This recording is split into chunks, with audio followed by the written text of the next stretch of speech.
नमः शिवाय। ओम नमः शिवाय। ओम नमः शिवाय। ओम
नमः शिवाय। नमः शिवाय। विश्वनाथ भगवान की जय। महाकालेश्वर भगवान की जय। ओंकारेश्वर भगवान की जय। कुबरेश्वर महादेव की जय। हर हर महादेव। हर हर महादेव। हर हर महादेव। हर काशी विश्वनाथ ओगरदानी त्रिकालदर्शी कैलाशी अविनाशी भगवान शिव, जिनकी पुनीत पावन पवित्र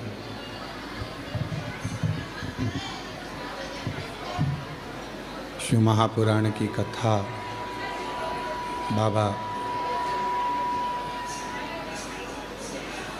देवाधिदेव महादेव की कृपा से कुबेर भंडारी की ये पवित्र भूमि कुबेरेश्वर धाम, जहाँ कुबेर भंडारी भगवान कुबेरेश्वर महादेव कंकर शंकर के रूप में विराजमान है। कार्तिक का महीना दामोदर मास में स्वर्गीय श्री मायाराम साहू जी, स्वर्गीय श्रीमती सोनवती साहू जी, स्वर्गीय श्रीमती बुधिया साहू जी, स्वर्गीय श्री मोहनलाल साहू जी की स्मृति में दामोदर प्रसाद साहू जी परिवार एवं समस्त ग्रामवासी धनोरा के सौजन्य से ये पवित्र पावन शिव महापुराण की कथा का आयोजित किया है। साहू परिवार के लिए एवं छत्तीसगढ़ के धनोरा ग्रामवासियों के लिए एक बार जोरदार ताली बजाकर सभी का स्वागत अभिनंदन। बहुत बहुत स्वागत। और तेरी कृपा बिना नहीं एक भी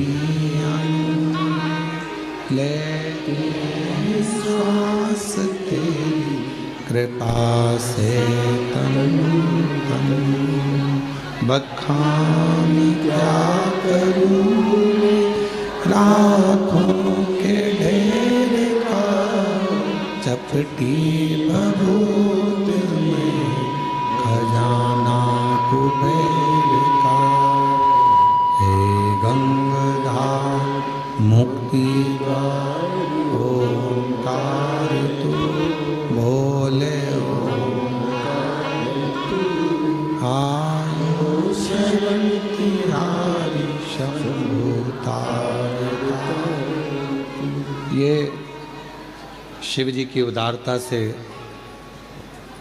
दामोदर मास में कार्तिक महीने में 5 दिवसीय शिव महापुराण की कथा ऑनलाइन अपने अपने घरों में रहकर श्रवण करने का सौभाग्य प्राप्त हुआ है। कहीं ना कहीं भगवान शिव की कृपा करुणा, उनकी उदारता, उनकी दया है जो ये पवित्र कथा आप और हम श्रवण करने के लिए यहाँ विराजमान है। शिव पुराण आज कथा का विराम दिवस है और अन्नकूट महोत्सव भी है।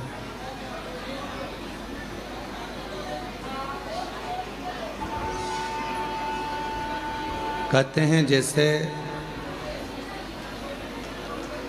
वृक्ष में एक लोटा जल देते हैं, पानी देते हैं तो पूरा वृक्ष हरा भरा रहता है, उसी तरह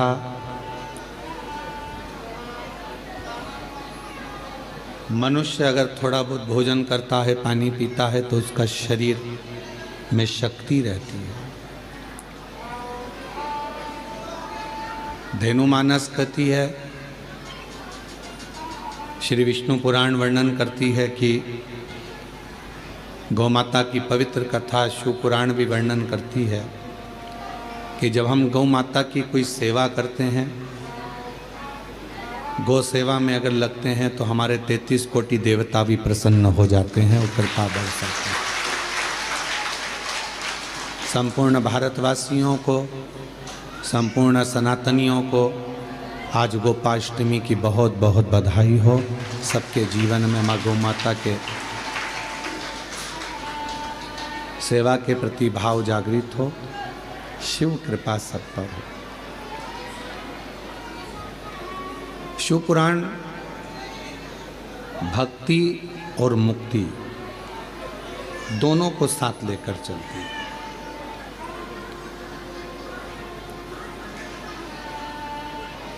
केवल शिव महापुराण की कथा मुक्ति ही नहीं देती, शिव महापुराण की कथा पहले भक्ति देती और भक्ति के बाद मुक्ति देती। क्योंकि बिना भक्ति के मुक्ति सहज नहीं।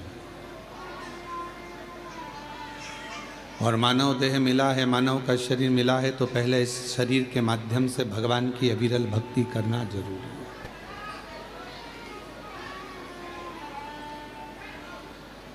दामोदर प्रसाद साहू जी, मैं आपको धन्यवाद देता हूं कि पूरे गांव के लोगों को आप शिव के धाम कार्तिक महीने में लेकर आए। और आपने केवल छत्तीसगढ़ वासियों को ही नहीं, सारे देशवासियों को ये प्रेरणा दी है कि परिवार के साथ कुबेरेश्वर धाम जाकर शिव महापुराण की कथा का आयोजन कराकर अपने परिवार को भी एक गिफ्ट के रूप में दिया है। ये प्रेरणा है बेटे, ये आपकी प्रेरणा है कि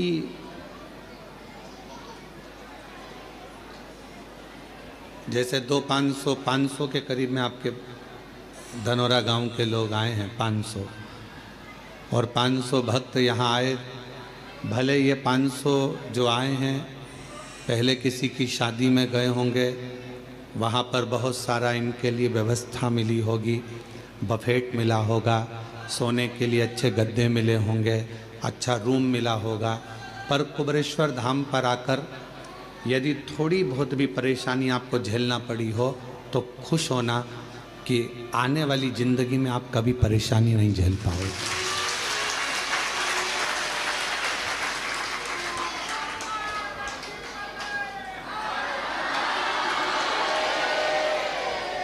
सारे तीर्थों में जाकर अगर कोई कथा करवाए, सारे तीर्थों में जाकर अगर कोई भागवत कराते हैं, कोई शिव पुराण कराते हैं, कोई यज्ञ कराते हैं, कोई कथा कराते हैं, पर यदि मौका मिल जाए और एक बार अगर ये 12 ज्योतिर्लिंग के बीच में कुबेरेश्वर धाम पर आकर अगर कोई शिव महापुराण की कथा करवाएगा तो ये निश्चित है कि 12 ज्योतिर्लिंग में कथा कराने का पुण्य फल उसको प्राप्त हो जाएगा।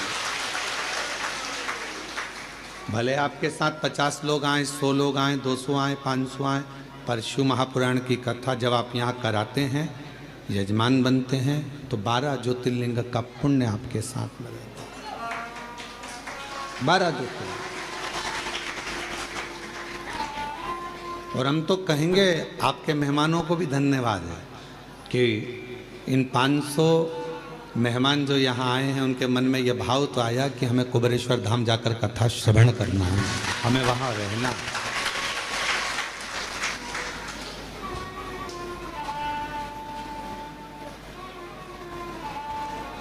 और मेरा कुबेरेश्वर बाबा का धाम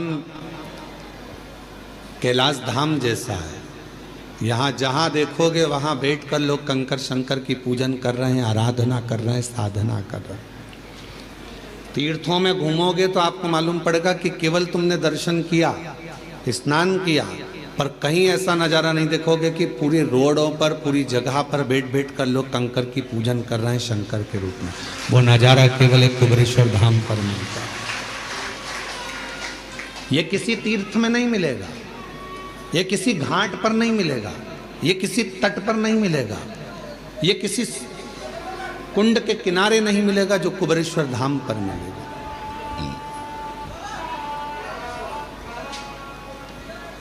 भक्ति और मुक्ति, दो साधन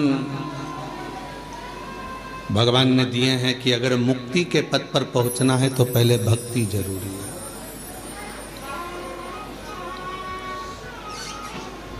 और भक्ति कम मिलेगी जब आपका भाव शुद्ध होगा।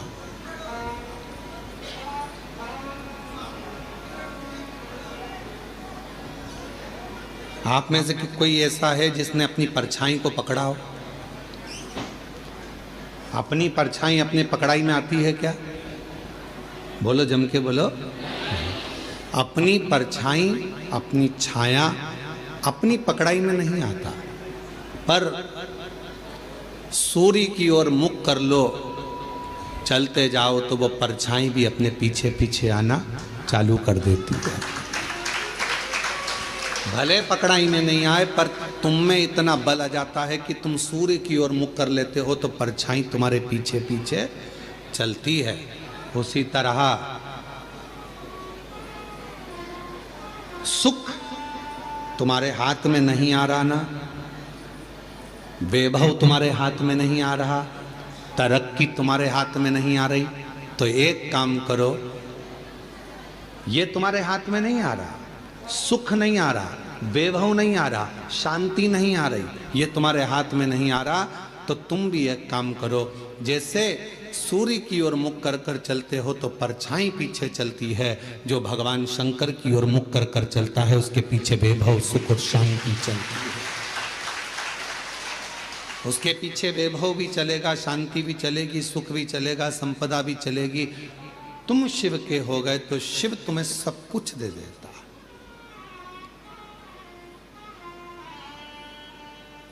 और तेरी कृपा बिना नहीं ले एक भी अणु, लेते हैं श्वास तेरी कृपा से।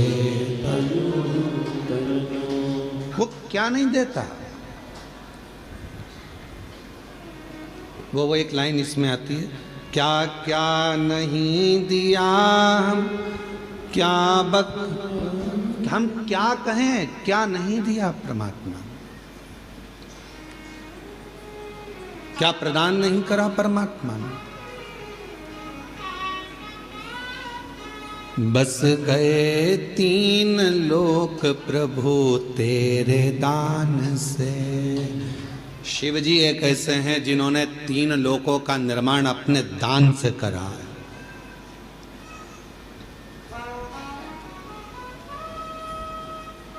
सारे तीर्थ जाओ, वृंदावन गए, बिहारी जी का दर्शन करा, वृंदावन गए, गोवर्धन नाथ जी की परिक्रमा करी, ब्रज गए, यमुना जी का पान किया, द्वारकाधीश जी का दर्शन किया, दाऊ जी का दर्शन किया, ब्रज की रज में खूब दर्शन किया। पर ब्रज की रज में पहुंचकर यदि तुमने किसी एक शिवालय में जाकर भूतेश्वर, चकलेश्वर,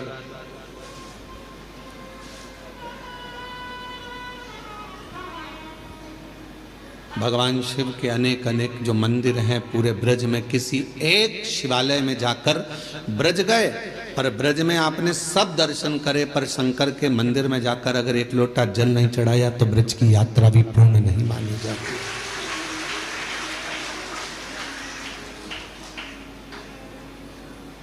कभी गोपेश्वर, कभी भूतेश्वर, कभी चकलेश्वर, जहां तुम्हारा मन पड़े वहां जाकर एक लोटा जल जरूर चढ़ा।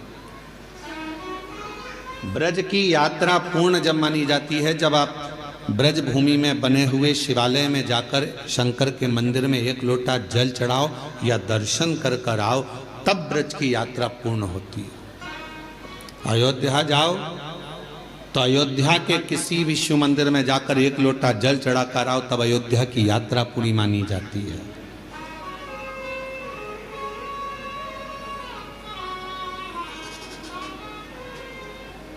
पहले ऐसा नियम था, अब आप लोगों के उधर है कि नहीं हमको नहीं मालूम, कि बद्रीनाथ चले जाओ, चाहे द्वारका जी चले जाओ, चाहे आप जगन्नाथ चले जाओ, तीर्थ कर कर आने के बाद आपको शंकर जी के मंदिर में जाकर लोटा भर जल चढ़ाना ही पड़ता था।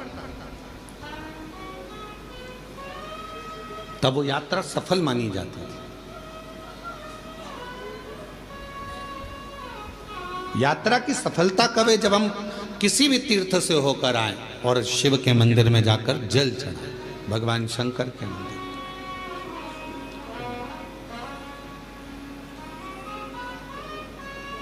बस गए 3 लोक प्रभु तेरे दान से, बड़ा है तेरा दायरा, बड़ा दातार तू, बड़ा दातार तू, आयो शरण तेरा शंभु तारता है तू। ये उसकी उदारता, इतना विशाल है वो, इतना विशाल है वो कि जो आता है उसकी शरण में उसको वो स्वीकार करते चले जाते, इतना विशाल।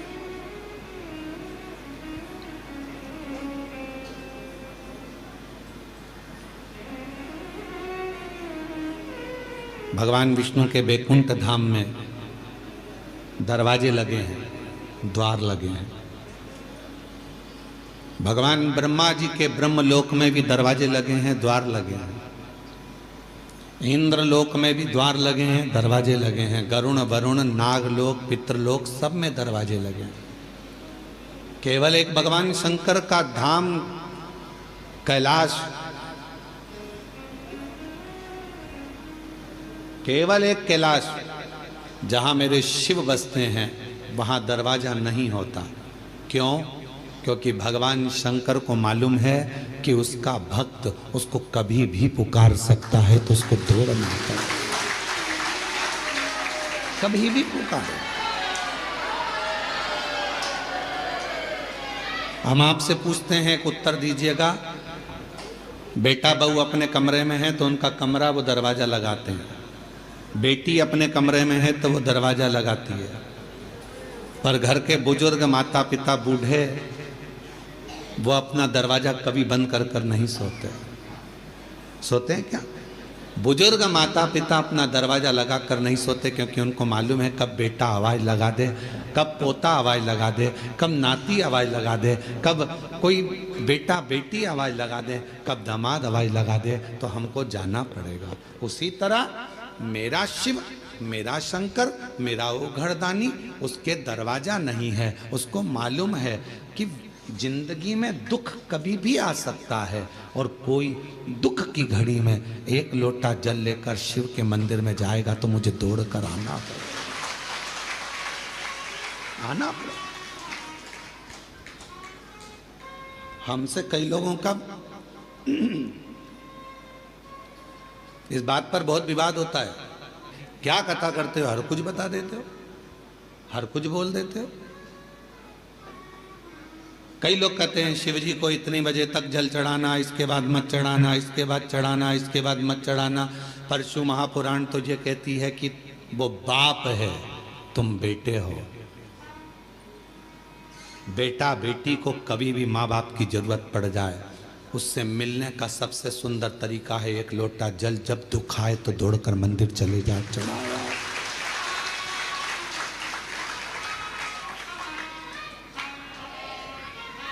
और यदि मान लो, अंदाजा लगाइए, अगर आप विचार करिए, मान लो अगर आप ये अंदाजा लगा कर बैठिए कि मंदिर में मान लो अगर कोई मना कर दे कि नहीं अभी दोपहर हो रही है हम जल नहीं चढ़ाने देंगे, अब शाम हो रही है हम जल चढ़ाने नहीं देंगे, अब रात्रि हो रही है हम जल नहीं चढ़ाने देंगे, और तुम्हारी बहुत बड़ी विपदा आकर खड़ी हो गई है, बहुत बड़ा टेंशन आकर खड़ा हो गया है, तो अपने घर में जो शंकर का शिवलिंग है उसको थाली में रखो, श्री शिवाय नमस्तुभ्यम कहकर अपना दुखड़ा उससे कहकर जल चढ़ा दो, वो स्वीकार कर लेगा। वो स्वीकार है, वो स्वीकार कर लेगा। आप में से हमें उम्मीद है कि आप लोगों में से सब लोग 2-2, 4-4 दिन से यहां पर तो होंगे, हो यहां पर 2-5 दिन से, तो आपने देखा होगा केवल सारे मंदिर घूम कर आ जाओ, चाहे काशी जाओ, उज्जैनी जाओ, ओमकार जाओ, चाहे तुम्हारी मर्जी पड़े केदार जाओ, सबके पट बंद हो जाते हैं। पर कंकर शंकर की भूमि पर हमारे बाबा ऐसे बैठे हैं कि लोग पूरी रात जल चढ़ाते हैं और बाबा से अपना विनय करते हैं पूरी रात। और आप लोगों में से कई लोगों ने तो रात को 1 बजे भी उठे होंगे तो देख रहे होंगे कि लोटा लेके खड़ी है। कोई रात को 2 बजे भी उठा होगा तो उसको लगा होगा कि अभी भी दिया लगा कर बैठी है। रात को 12 बजे से लेकर 4 बजे तक के बीच में अगर आप देखोगे तो कई महिलाएं, कई पुरुष, कई बच्चे, कई बेटियां, कई बेटे अपनी साधना में, शंकर की साधना करने 1 लोटा जल चढ़ाकर रात्रि में भी साधना में डूबे रहते हैं। ये वो भूमि है, यहाँ से व्यक्ति तेज लेकर जाता है। ये वो भूमि है जहां से व्यक्ति खाली झोली लेकर नहीं जाता, झोली भर कर जाता है। ये वो भूमि है जहां व्यक्ति अपनी साधना को करने के लिए आता है। साधना। यहां तंत्र वाले भी आते हैं तो मंत्र वाले भी आते हैं, यहां साधना वाले भी आते हैं तो योग वाले भी आते हैं, यहां उपासना वाले आते हैं तो पूजा वाले भी आते हैं, बैठते हैं।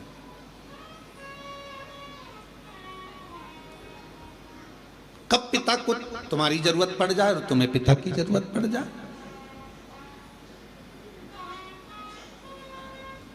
हमारे यहाँ पर दोपहर में हम जल नहीं चढ़ाने देंगे, हम शाम को जल नहीं चढ़ाने देंगे, हम रात को जल नहीं चढ़ाने देंगे, हम दिन में जल नहीं चढ़ाने देंगे। मत चढ़ाओ, जहाँ का जैसा नियम है उसके अनुसार चलो, पर अपने घर में अपने पिता के पास कोई नियम नहीं चलता।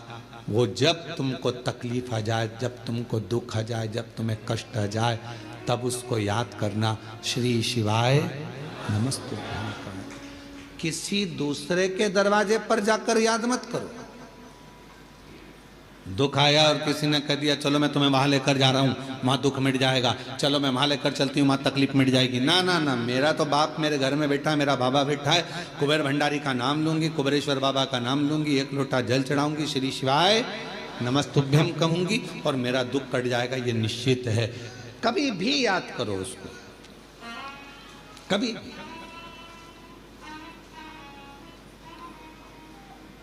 मौत का कोई समय होता है?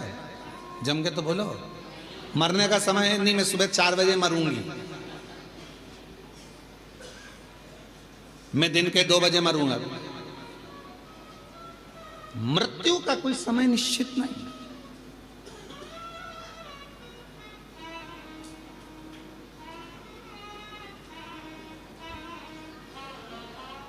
एक बात पूछे हम आपसे, उत्तर दीजिएगा, थोड़ा सा जवाब दोगे आप लोग? बोलो तो जम के। ठीक है। पहले जन्म कुंडलियां कितना काम करती थी आपको मालूम है? पहले ज्योतिष आचार्य पत्रिका देखकर पूरा भाग्य बता देते थे, जन्म कुंडली देखकर बता देते थे कि ये योग, ये शनि, ये मंगल, ये बुध, ये गुरु। आज के समय में भी बहुत विद्वान ज्योतिष आचार्य हैं, मैं उनको नमन करता हूं, प्रणाम करता हूं। ज्योतिष आचार्य तो सिद्ध हैं, पर आज के जमाने में कुंडलियां सिद्ध नहीं। कारण पहले बच्चा जन्म लेता था, नॉर्मल डिलीवरी होती थी, नॉर्मल बच्चा जन्म लेता था तो कुंडली उस हिसाब से बनती थी। आजकल डॉक्टर कह देते हैं कि आप तारीख चुन लीजिए, कौन सी तारीख को ऑपरेशन करना है, हम बच्चे को उस समय पर उस तारीख में उतनी बजे, जितनी बजे बोलोगे उतनी बजे हम ऑपरेशन कर देंगे। बोलो सही है कि गलत? उतनी बजे। अब आपने तारीख निकलवा ली, आपने समय निकलवा लिया, आपने पल निकलवा लिया, डॉक्टर साहब, मैडम इतनी बजे आप ऑपरेशन कर देना, इस तारीख को ऑपरेशन कर देना, तो अब कुंडली काम करेगी क्या? क्योंकि तुम्हारी मर्जी से बच्चा हुआ है, इतनी बजे कर देना, इतनी तारीख को कर देना। पहले परमात्मा की मर्जी से होता था, जब वो चाहता था तब दर्द उठता था और जापा होता था तो कुंडली काम करती, पत्रिका काम करती। अब तुम्हारी मर्जी से हो रहा है, तुमने कह दिया बुधवार के दिन इतनी बजे, इतनी तारीख को इतनी बजे बच्चे को जन्म ऑपरेशन कर देना, बच्चा जन्म ले लेगा, और तुमने फिर वो बनवाई। अब वो काम क्या करें?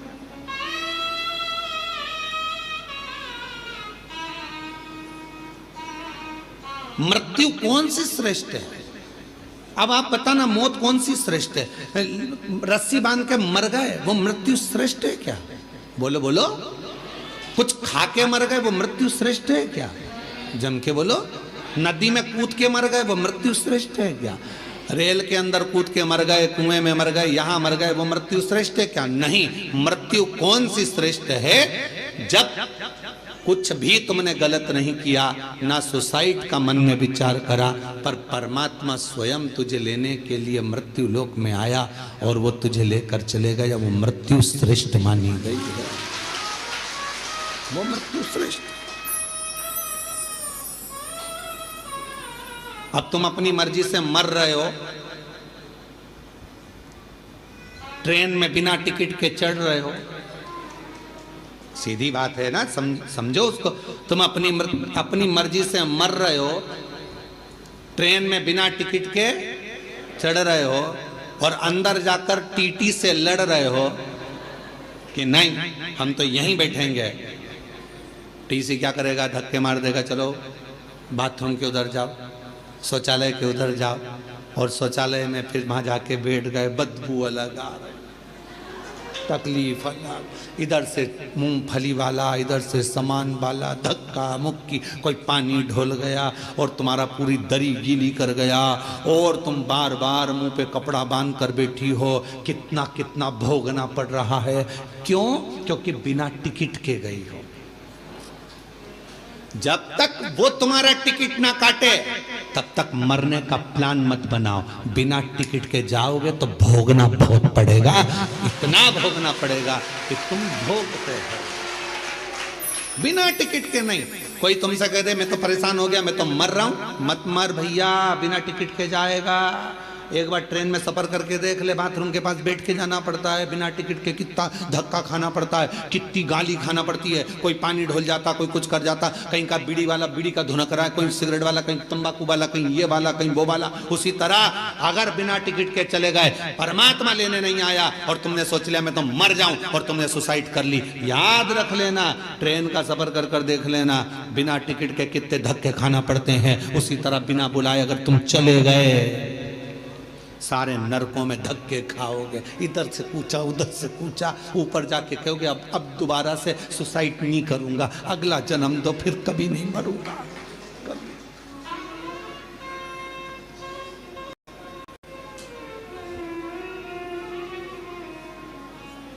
मृत्यु जब वो देगा श्रेष्ठता में, तो मौत का कोई समय नहीं है मरने का समय। मुहूर्त निकाला है तुम लोगों ने,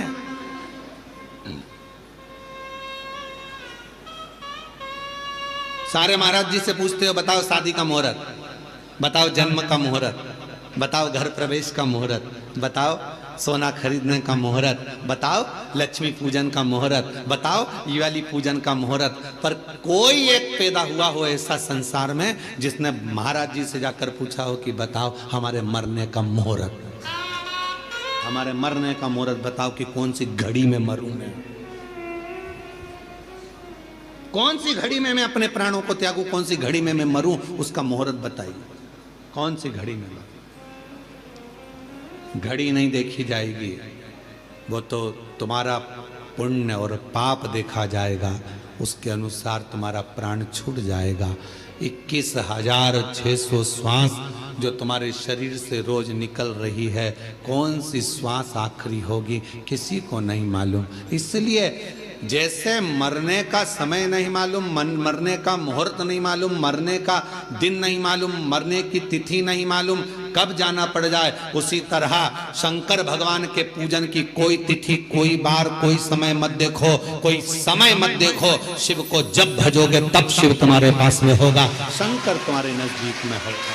शिव को तुम जब भजना चाहो, जब तुम्हारा मन, जब तुम्हारा दिल कर जाए, तब शिव को